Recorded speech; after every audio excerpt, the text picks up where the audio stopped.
নমস্কার বন্ধুরা, দেখুন তো অন্নপূর্ণা ভান্ডারের আপনারা যারা টাকা পাননি তাদের অ্যাপ্লিকেশন স্ট্যাটাস চেক করলে কি দেখাচ্ছে? অ্যাপ্লিকেশন রিজেক্টেড দেখাচ্ছে, আর নাকি দেখাচ্ছে এরকম। আমি একটু জুম করে দেখানোর চেষ্টা করি যে পেমেন্ট ফেলিওর যে কোনটা আপনাকে দেখাচ্ছে। পেমেন্ট ফেলিওর দেখাচ্ছে, পেমেন্ট ফেলিওর এরকম লেখা আছে, না আন্ডার ইনকোয়ারি এরকম লেখা আছে? তো যাদের এরকম রয়েছে পেমেন্ট ফেলিওর, আন্ডার প্রসেস, কিংবা ফ্রম রিজেক্টেড, কিংবা আন্ডার ইনকোয়ারি, তো কাদের কি কি কারণে আসছে সে সম্পর্কিত আজকের এই ভিডিওটি। অন্নপূর্ণা ভান্ডারের 1 জুলাই প্রায় 1,10,00,000 মহিলার অ্যাকাউন্টে কিন্তু এই প্রকল্পের সুবিধা পাবো যে 3,000 টাকা, সেটি কিন্তু অনেকেরই ব্যাংক অ্যাকাউন্টে পৌঁছে গেছে। কিন্তু দেখা যাচ্ছে যে অনেকেরই ব্যাংক অ্যাকাউন্টে এই টাকা কিন্তু এখনো পর্যন্ত পৌঁছায়নি।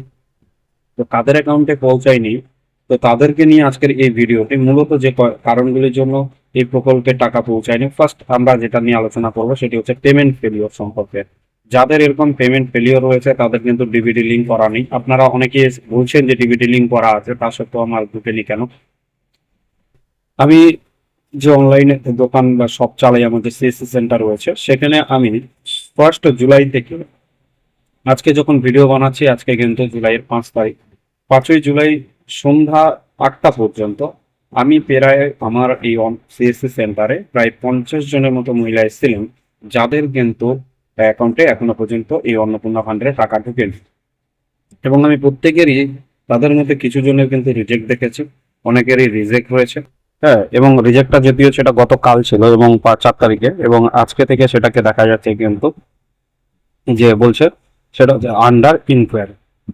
তো জানিয়ে রাখি এই ক্ষেত্রে, এই 50 জন মহিলার মধ্যে আমি অন্তত 20 জনের দেখলাম যে যারা বলছেন আমাদের ডিভিডি লিঙ্ক করা আছে, কিন্তু তাও টাকা নেই।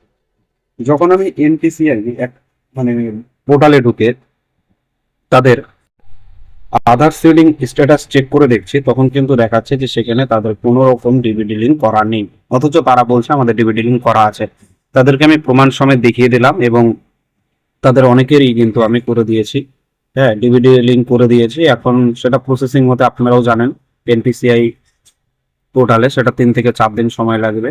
আশা করছি যাদের এরকম পেমেন্ট ফেলিওর সমস্যা রয়েছে তারা তাদের ডিভিডি লিঙ্কটা করিয়ে নিন, এবং এর ফলেই কিন্তু আপনারা কিন্তু 3-4 দিন সময়ের পরে, হয়তোবা 3-4 দিন পরেও ঢুকতে পারবে, এবং না হলেও কিন্তু 1 আগস্ট আপনাদের অ্যাকাউন্টে 2 মাসের টাকা কিন্তু ঢুকে যাবে যাদের পেমেন্ট ফেলিওর রয়েছে। ঠিক আছে, কোনো সমস্যা নেই। 3-4 দিন পরও আপনার ডিভিডি লিঙ্ক হয়ে গেলে, টাকা যদি ছাড়া হয়ে থাকে এবং টাকা যদি হোল্ড হয়ে থাকে, সেক্ষেত্রে কিন্তু ডিভিডি লিঙ্ক করার সঙ্গে সঙ্গে টাকা ঢুকে যেতে পারে। তবে আমি যেটা বলছি, এই কথাটা যে বললাম যে ডিভিডি লিঙ্ক হয়ে যাওয়ার পরে 3-4 দিনের মধ্যেই যদি ঢুকে, সেটা কিন্তু এখনো পর্যন্ত প্রমাণ আমি পাইনি। যদি পেয়ে থাকি কারো এরকম যে, কারণ সবে কালকে থেকে স্ট্যাটাস জানা গেছে এবং আজকে মোটামুটি আমি 20 জনের এরকম ডিভিডি লিঙ্ক অপশন করিয়ে দিয়েছি। তো সেক্ষেত্রে তারা এখনো পর্যন্ত আমাকে রিপোর্ট দেয়নি। অন্তত 3-4 দিন এটা লাগে এনপিসিআই এর আধার শেডিং করতে, সেটা আপনারা যারা করেন অনলাইনে তারা অবশ্যই জানবেন। তো 3-4 দিনের মধ্যে আমি যদি জেনে যাই যে করার সঙ্গে সঙ্গে ঢুকে যাচ্ছে, তাহলে সেই সংক্রান্ত আরো একটি ভিডিও আপনাদের জানিয়ে দেবো। এবার সব থেকে আসি, যেটা সব থেকে বড় প্রবলেম, অনেকে দেখাচ্ছে কিন্তু আন্ডার ইনকোয়ারি, এবং কাদের ইনকোয়ারি দেখাচ্ছে এবং কেন দেখাচ্ছে সেই সম্পর্কে তো আমরা জানবো। তার আগে জানিয়ে রাখি যে গত 4 তারিখ অর্থাৎ 4 জুলাই কিন্তু মুখ্য সচিবের দপ্তর থেকে একটি নির্দেশিকা জারি করা হয়েছে 3 পেজে। আমরা সেই নির্দেশিকাটা সরাসরি এবার দেখে নিব, সেখানে কেন কাদের আন্ডার ইনকোয়ারি দেখাচ্ছে। তো আমি সরাসরি চলে এসেছি কিন্তু government of West Bengal, office of the chief secretary, যেটা তো গত 4 জুলাই অর্থাৎ গতকাল যে নির্দেশিকা দেওয়া হয়েছে, অর্থাৎ পিডিএফ আকারে যেটি বলা হয়েছে সেই সংক্রান্ত পিডিএফটিতে। তো এখানে কি বলা আছে, minutes of the maintain Annapurna Yojana, ঠিক আছে, by the chief secretary on 4th July 2026 at 3 PM। বিকেল 3টার সময় এই পিডিএফ কিন্তু বা নির্দেশিকা জারি করা হয়েছে, এবং কাদের ইনকোয়ারি দেখাচ্ছে, মূলত এখানে কিছু ক্রাইটেরিয়া যুক্ত করা হচ্ছে। আগে যে ক্রাইটেরিয়া ছিল সেই ক্রাইটেরিয়া অনুযায়ী কি ছিল, যে যারা সরকারি চাকরি করেন না, যে সমস্ত মহিলারা, তারা টাকা পাবে, শুধু এটা বলা ছিল। এবং বলা ছিল যাদের সিএ তে নাম বাতিল যায়নি, এসআইআর এর নাম রয়েছে এবং বাতিল গেছে, অথচ আপনি কিন্তু আবেদন করে আছেন, তো তাদের টাকা ঢুকবে। তো তা সত্ত্বেও কেন রিজেক্ট দেখাচ্ছে এবং কেন আন্ডার ইনকোয়ারি আসছে? এই আন্ডার ইনকোয়ারি আসছে মূলত যে কারণগুলির জন্য এখানে পরিষ্কার বলা আছে। আমরা পুরো পিডিএফটা আপনারা পড়ে নেবেন, ঠিক আছে। চাইলে আমি ডিসক্রিপশন বক্সে পিডিএফটির লিঙ্ক দিয়ে দেবো, বা আপনারাও সেই সাইডে গিয়ে ডাউনলোড করে দেখে নিতে পারেন। তো মেইন যেটা আলোচনার বিষয় আমরা সেই টপিকে আসি। এবার আমরা দেখে নিব নিচের দিকে এখানে কিন্তু পরিষ্কার যে নতুন ক্রাইটেরিয়া গুলো যুক্ত করে দেওয়া হয়েছে, যার জন্য অনেকেরই কিন্তু আন্ডার ইনকোয়ারি দেখাচ্ছে। ভালো করে পড়ুন।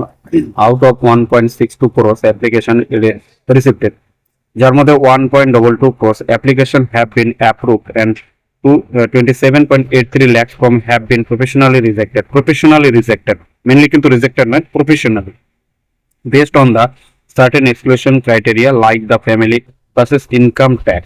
এবার আসে যেই ফ্যামিলিতে ইনকাম ট্যাক্স হয়, আগে বলা ছিল যিনি এই প্রাপক বা সুবিধাভোগী হবেন তিনি ইনকাম ট্যাক্স না দিলে হবেন, কিন্তু পরিবার এখন যেটা নতুন নির্দেশিকা বলা হয়েছে যে পরিবারে যদি কেউ ইনকাম ট্যাক্স দিয়ে থাকে তাহলে কিন্তু সেই পরিবারের অন্য মহিলারা, অর্থাৎ স্বামী ইনকাম ট্যাক্স দিলে ওয়াইফ কিন্তু টাকা পাবেন না, সেটা কিন্তু 4 তারিখে বলে দেওয়া হয়েছে। সেই জন্য কিন্তু আমরা ইনকোয়ারিটা যাচ্ছে। প্রসেস মোর দেন 3 রুমস, পাকা রুম, যেখানে 3টি পাকা রুম, যেটা একটা বিভ্রান্ত রয়েছে বলে আমার মনে হয়, কারণ নির্দেশিকায় বলা হয়েছে যে মোর দেন, এবং মোর দেন বলতে আমরা সবাই জানি যে 3-এর বেশি, মানে তার থেকে বেশি 3 লেখা আছে, 3-এর থেকে যদি বেশি পাকা রুম থাকে, সেখানে 4টি 5টি যদি থাকে। এবার দেখা গেলো ফর্ম ফিল আপের সময় অনেকে দেখা গেলো 3টি পাকা রুম, 3-এর বেশি, কারণ ফর্মটাতে কিন্তু গ্রেটার দেন লেখা ছিল। ঠিক আছে, ফর্মটা অনলাইনে করার সময় আপনারা দেখেছেন হয়তো, বা কিছুদিনের জন্য কিন্তু ফর্মটা ডাউনলোড করা গেছিল।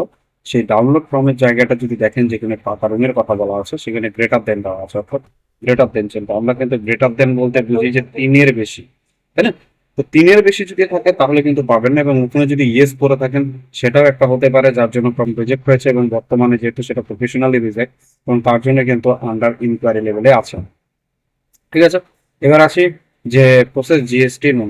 ঠিক আছে, জিএসটি নং বলতে কি বুঝিয়েছে, যদি আগে বলা ছিল যে আগের নির্দেশিকা অনুযায়ী যে জিএসটি যে মহিলা এই সুবিধাভোগী তিনি জিএসটি না দিলেই এই প্রকল্পের সুবিধা পাবেন, কিন্তু এখন বলা হয়েছে পরিবারের যে কেউ যদি জিএসটি দিয়ে থাকেন তাহলে কিন্তু, বা জিএসটি নাম্বার থাকে তাহলে কিন্তু তিনি এই প্রকল্পের সুবিধা পাবেন না। তো এই কারণগুলোর জন্য কিন্তু আপনাদের আন্ডার ইনকোয়ারি দেখাচ্ছে, অর্থাৎ এই আন্ডার ইনকোয়ারি দেখানোর এই কারণগুলো 3টে কারণ বলা হয়েছে সরকারের তরফ থেকে। তবে চিন্তার কোনো কারণ নেই, যারা প্রকৃত সুবিধা প্রাপক তারা কিন্তু পাবে। তবে সাময়িকভাবে মানুষের একটা হ্যারাসমেন্ট অবশ্যই হচ্ছে, কিন্তু অত্যন্ত খুশির খবর এই হ্যারাসমেন্টের মাধ্যমে যে অন্তত আমরা জানতে পারছি যে তার কি কারণে কিন্তু রিজেক্ট হতে পারে। 3টে কারণ দিয়েছে। ঠিক আছে, এবার এই 3টে কারণের মধ্যে যদি আপনার কোনোটাই না থাকে, অ্যাপ্লিকেবল না হয়, তাহলে কিন্তু অবশ্যই আপনি এই প্রকল্পের সুবিধা পাবেন। এবং বলা হয়েছে যে নির্দেশিকায় যে আগামী 7 তারিখ থেকে, সরি 7 তারিখ নয়, আগামী 6 তারিখ থেকে, 6 তারিখ থেকে কিন্তু আপনাদের 10 তারিখে ফাইনাল সাবমিট দিতে বলা হয়েছে। 6 তারিখ থেকে 10 তারিখের মধ্যে কিন্তু ফাইনাল সাবমিট, অর্থাৎ 10 তারিখে আপনারা আপনাদের প্রত্যেকের স্ট্যাটাস কিন্তু চেক করতে পারবেন যে আপনার ফর্মটি পুরোপুরি রিজেক্ট হয়ে গেল আর নাকি সেটা মানে একসেপ্টেড হয়েছে। যদি একসেপ্ট হয়ে থাকে তাহলে কিন্তু আপনারা কিন্তু এর মধ্যে টাকা পাবেন। টাকা যেটা পাবেন সেটা ফার্স্ট আদেশ করে দেবেন, টাকা পাবেন কিন্তু একবার ফার্স্ট আদেশ। ঠিক আছে, আশা করি বুঝাতে পারলাম।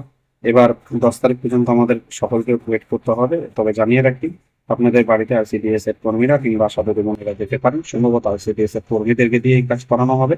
তো সেক্ষেত্রে আপনারা আপনাদের সমস্ত অরিজিনাল ডকুমেন্টগুলো, তথ্যগুলো, সেই ডকুমেন্টগুলো আপনারা রেডি রাখবেন। যে কোনো মুহূর্তে ওনারা আসতে পারেন। সমস্ত তথ্য, জমির কাগজ থেকে শুরু করে প্যান কার্ড, আধার থেকে শুরু করে ভোটার কার্ড, সমস্ত কিছু হাতের মাথার মধ্যে রাখবেন।